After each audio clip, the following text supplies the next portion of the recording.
আমায় ছিঁড়ে খাও হে শকুন, লিখেছেন ওসমান হাদি। হে সীমান্তের শকুন, এক্ষুনি ছিঁড়ে খাও আমাকে। হে আটলান্টিকের ঈগল, শিগগিরই খুবলে খাও আমাকে। হে বৈকাল হ্রদের বাজ, আছড়ে কামড়ে ছিন্ন ভিন্ন করো আমাকে। আমার রক্তরসে শুধু অসহায়ত্ব আর অভাব। কাগজের কামলারা তারে আদর করে মুদ্রাস্ফীতি ডাকে।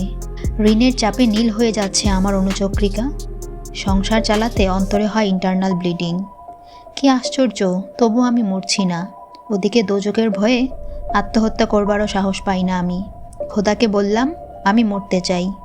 তিনি বললেন, বেঁচে আছো কে বলল? সহস্রাব্দ উন্নয়নের সাক্ষী হিসেবে রাজা তোমাকে মমি করে রেখেছেন। বাজারে দীর্ঘশ্বাস ফেললে নাকি রাজ্যের ভীষণ বদনাম হয়।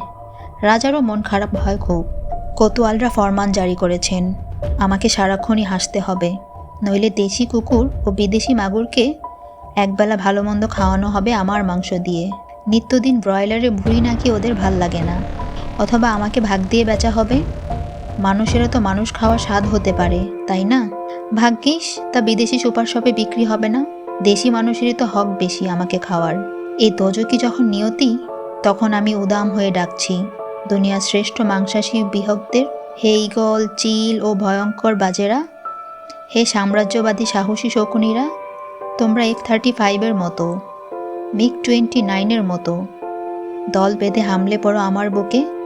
আমার রান, থান, চক্ষু, কলিজা আজ সব তোমাদের গনিমতের মাল।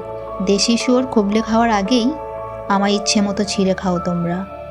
দোহাই, শুধু মস্তিষ্কটা খেও না আমার, তাহলে শীঘ্রই দাস হয়ে যাবে তোমরাও।